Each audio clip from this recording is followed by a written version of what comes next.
ओम नमः शिवाय मित्रों, आपके और आपके परिवार पर भगवान भोलेनाथ की कृपा सदैव बनी रहे।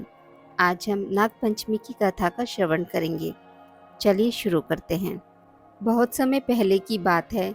सालों पहले एक नगर में किसी सेठ के 7 बेटे रहते थे।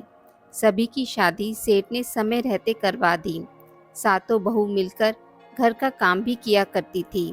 उन सभी में सेठ की सबसे छोटी बहू खूब संस्कारी थी। एक दिन यूं ही काम करते हुए घर की बड़ी बहू ने अपनी देवरानियों से कहा कि घर लीपने के लिए पीली मिट्टी नहीं है, जंगल जाकर मिट्टी लानी होगी। जेठानी के ऐसा कहते ही सभी उसके साथ घर लीपने के लिए पीली मिट्टी के लिए निकल गए।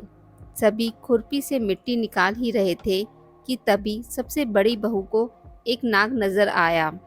उसे मारने के लिए जैसे ही बड़ी वाली बहू ने खुरपी उठाई, वैसे ही सबसे छोटी बहू ने कहा, जेठानी जी इसे मत मारिए, इसकी कोई गलती नहीं है, जंगल तो इसका घर है। अपनी देवरानी की बात मानकर उसने नाग को कुछ नहीं किया। तभी उस छोटी बहू ने नाग से कहा कि आप एक जगह पर अलग से बैठ जाइए, हम तब तक मिट्टी खोदते हैं, फिर आपके पास आएंगे। इतना कहकर सभी मिट्टी निकालने लगी और कुछ देर बाद घर चली गई। सभी के दिमाग से नाग वाली बात निकल गई। अगले दिन छोटी बहू को अचानक से याद आया कि उसने नाग को इंतज़ार करने के लिए कहा था। वो तुरंत अपनी सभी जेठानियों को अपने साथ लेकर नाग के पास चली गई। वहाँ देखा तो वो नाग उन सभी के इंतज़ार में उसी जगह पर बैठा हुआ था। नाग को देखते ही छोटी बहू ने प्यार से कहा, भैया कल हम लोग आपके पास आना भूल गए थे, उस बात के लिए आप हमें माफ़ कर दीजिए। जवाब में नाग बोला, तुमने मुझे भाई कहा है, इसलिए मैं तुम्हें दंड नहीं दे रहा हूँ, नहीं तो अब तक मैं तुम्हें डस चुका होता।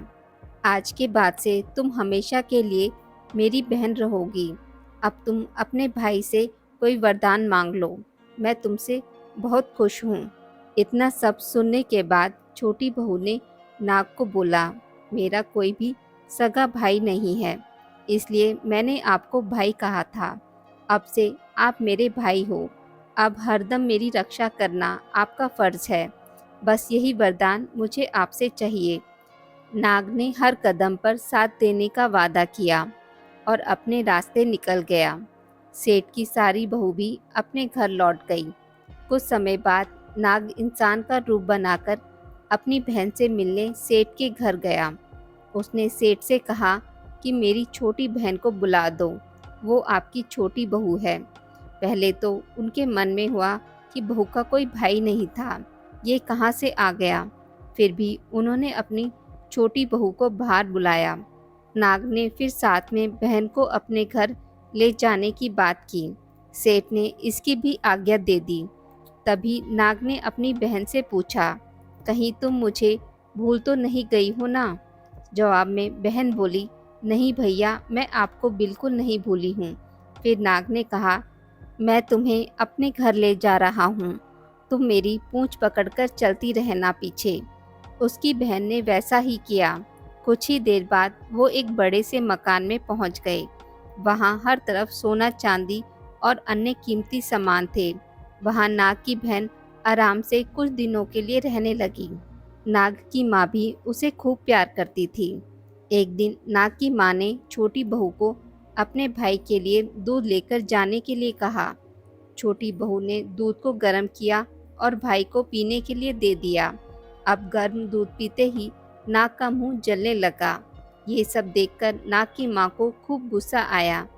नाग ने किसी तरह से अपनी माँ के गुस्से को शांत किया और बताया कि उसकी बहन को नहीं पता था कि मैं गर्म दूध नहीं पी सकता हूँ। अब नाग के परिवार के साथ कुछ समय बिताने के बाद सेठ की छोटी बहू अपने घर जाने लगी।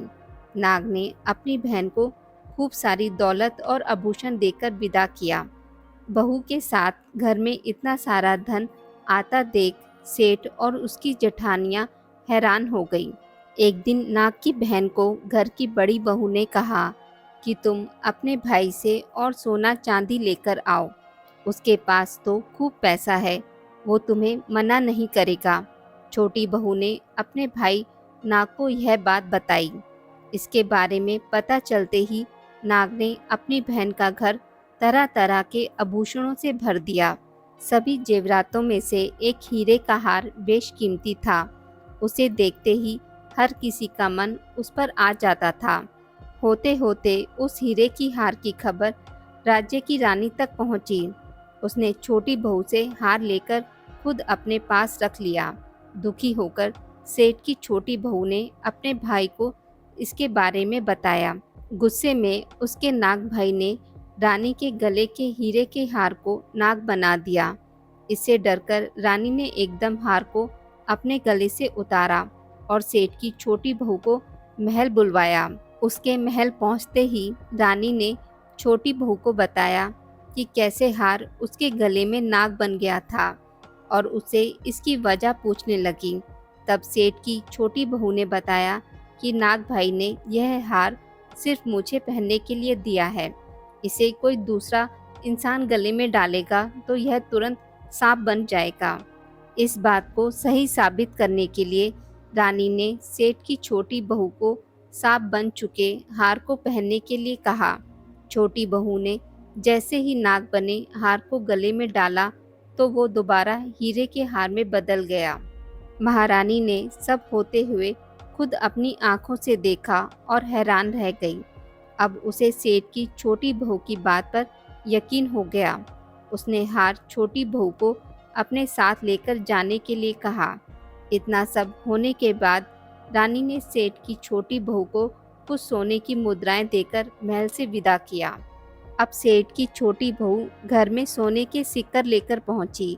यह सब देखकर सेठ की बड़ी बहू को जलन होने लगी। उसने सोचा क्यों ना ऐसा कुछ किया जाए जिससे देवरानी परेशान हो जाए। उसने अपने देवर से पूछा, आखिर तुम्हारी पत्नी को इतने आभूषण, धन, ये सब कुछ कैसे मिल रहा है? तुम्हें उस पर ध्यान देना चाहिए।